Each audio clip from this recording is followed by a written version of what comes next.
Hi everyone, welcome to our second daily recap. Halfway through the quarters, most matches are quite tight. How was your day, Rob? I know you followed everything on your stream. Yeah, it was an exciting set of matches, and we do have a lot to talk about because there have been some upsets.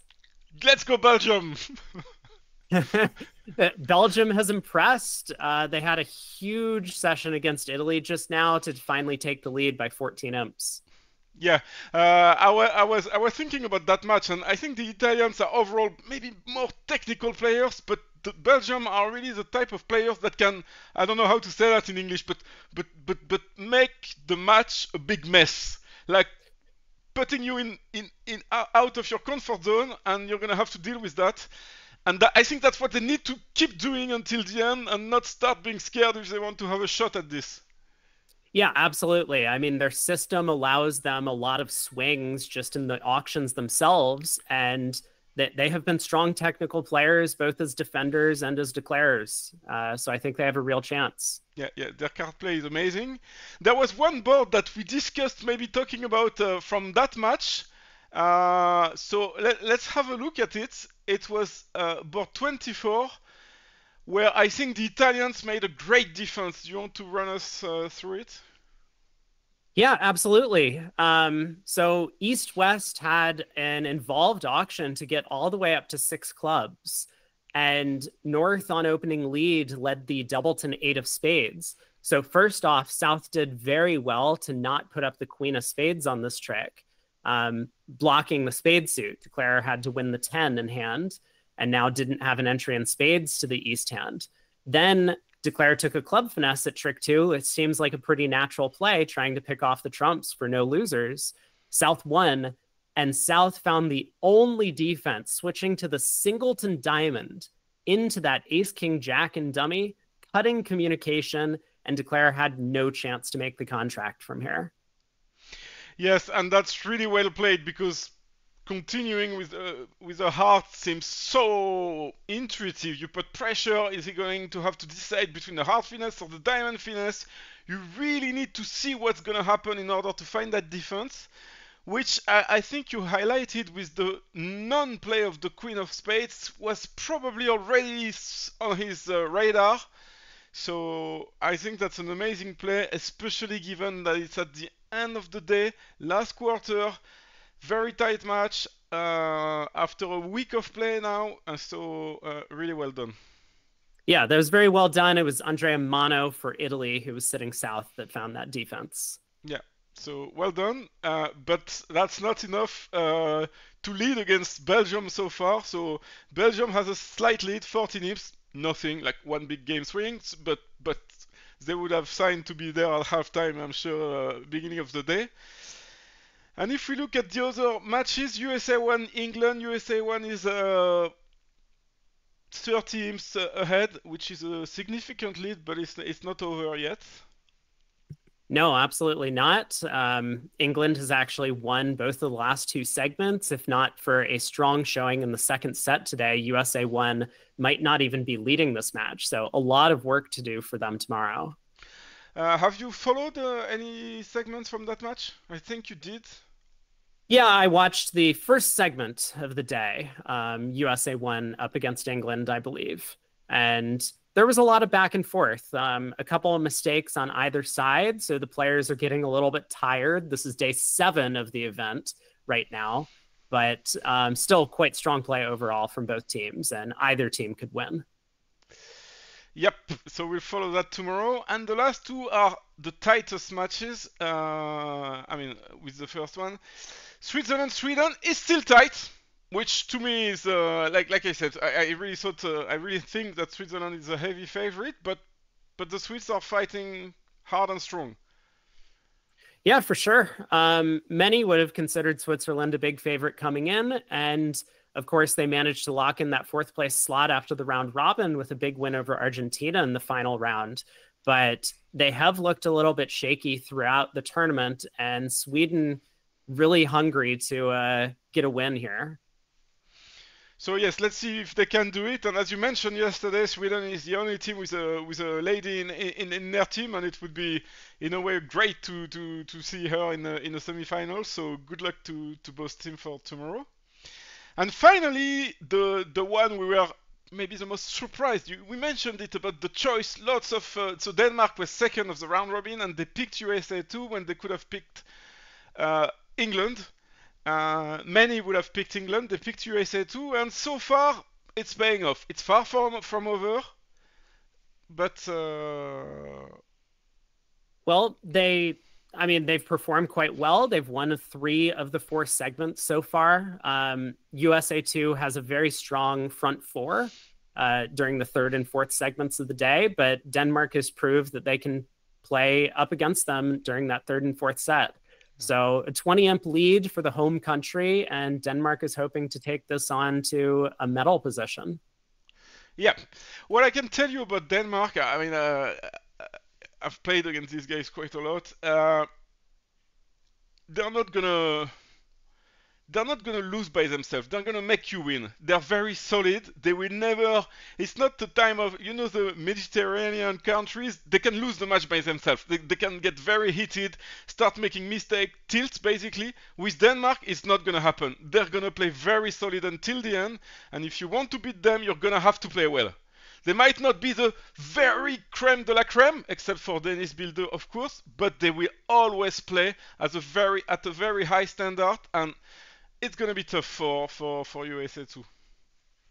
Yeah, for sure. But both very talented teams, and either one could win that match. Yeah, so we'll follow that. And we'll see you tomorrow evening with the final results of the Bermuda Bowl. I want to let you know that, as you know, tomorrow you can watch all the action on I keep forgetting, but you basically go on YouTube and you type BradyBot and you get there. That's what I do. And from the semis, we'll be on WBF Twitch, the two of us, and we'll have the choice of which match we want to follow. So please let us know, maybe in the comments, maybe on Facebook, wherever, Facebook of the WBF, which match tomorrow evening, once we know, would you guys like to see the most? That might influence our choice, especially at the beginning of the day or day one. Towards the end, we'll try to follow the one that is the closest. Maybe let's have a quick look at the other results. In the Venice Cup, I don't know if there is much to discuss, given that all the matches are quite tight, apart from Poland USA 2, which to me is a surprise. I mean, not a huge surprise. The Polish team is really strong, but I thought USA 2 was also. So maybe you can tell us about that. Yeah, I mean, a lot of those imps come from this final 4th segment where Poland dominated 45-3 over USA 2. But my pick for winners of the Venice Cup coming in probably would have been Poland. They have always been very strong, the ladies team from that country. And obviously they have a good chance of making it to the semifinals if they can hold it together tomorrow. Yeah, we'll follow that, and to note also that home advantage is playing its role for Denmark, which is currently in front of China, which to me would be a small upset. So we'll follow that. In the seniors, no surprises. USA 1 and USA 2 are how do you say cruising? Yeah, they're just absolutely cruising in these matchups. And we can kind of see specifically on USA 1 that with a sponsor playing for the first couple of segments, it was relatively close. England and USA 1 played to a tie, 40-40 after 2 sets. But then the sponsor came out. USA 1's front 4 is just an unbelievably strong team for this event, and they dominated the 3rd and 4th segments. Yeah. On the other hand, the other 2 matches are quite close, with France leading against Sweden slightly, and the same for Austria against Poland, which to me is another surprise. I thought the Polish was... I mean, it's just a bigger bridge nation in a way, so you always expect the Poles to do well. So quite a surprise there. Let's see if they can maintain their lead on the last day. Yeah, it's been very impressive to watch a lot of this talent from nations that many players wouldn't have expected to do well. As you say, Austria here in the seniors, Belgium in the open, Hong Kong, China, we're going to get to in the mixed. What about And just a Romania in second. the mixed? Yeah, there's quite a few countries that many would not have picked in their top eight, but over here in the mixed, a lot of very tight matchups. Basically, all of the matchups either team could win. Romania got off to a solid start against USA 1 in the first segment, and USA 1 has been fighting back all day. Maybe a little bit surprised for many of these players because USA 1 dominated the round robin here, and many might have expected them to cruise to victory, but they're up against a tough Romanian squad. And they picked Romania as well, which it's always annoying when you finish first. You picked your opponent, and if you lose to them, you're gonna regret your choice. So let's see how it ends. But like you said, the first segment has a lot to do with it, and it's only halfway through. Yeah. You were talking about Hong Kong, China. Yeah, I mean, I think this would have been one of the countries that many might not have expected to make it into the top eight. Yeah. So very impressive that they're here and they're fighting up hard against Poland. They lost the first segment as well, but they fought back. That match is just one game swing separating the two teams. Yes, very, very impressive. I mean, I don't think many have heard about these players. It's such a small country, not so many players there. So yeah. Let's see if they can keep it up against a very strong Polish squad. The Polish squad is super strong, so that would be quite an upset. Interesting to note as well that Denmark is ahead again, so they are ahead in all of their quarters, if I'm not mistaken. So the home advantage is really it's happening. It's happening. Yeah, absolutely. Although that matchup is very tight. And of course, Italy is ahead of USA 2 by a handful of votes, 23. But that match could go either way. Yes, yes, it could. I'm having a look at the Italian team. Very good players. On paper, I still think the US team is more famous. I don't know if they're better, but they're more famous. They do have a lot of very talented individuals. Joe Grew usually plays on Team Fleischer, which always does well in these events.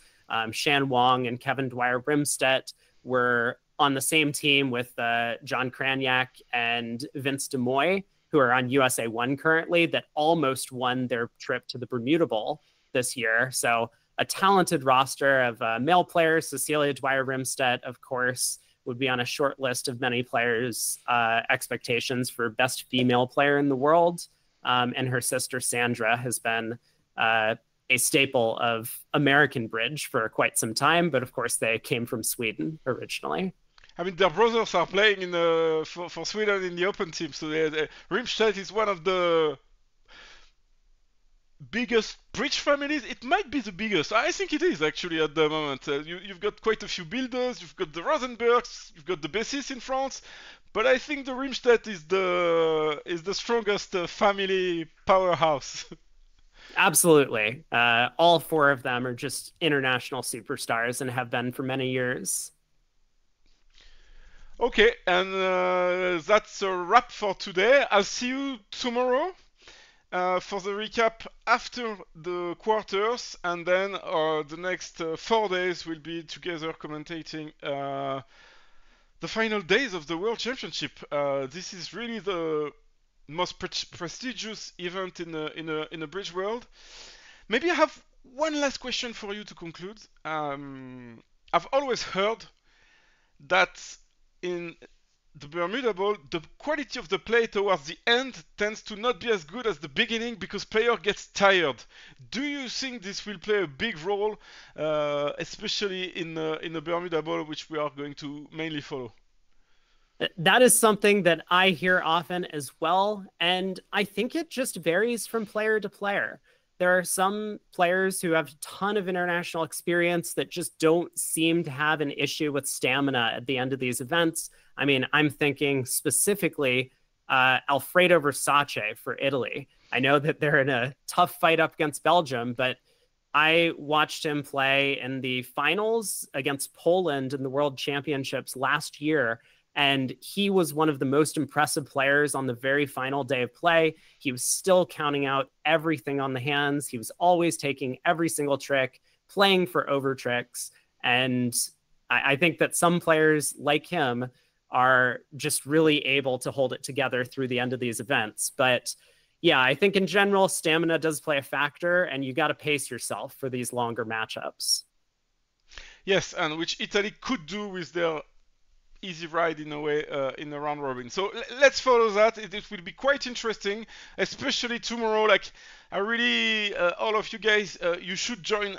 The last set tomorrow will be very, very exciting, interesting. See who can resist the pressure. So Bradybot on YouTube. I hope you guys can join, and we'll see you tomorrow evening. Bye bye. Yeah, see you then. Bye.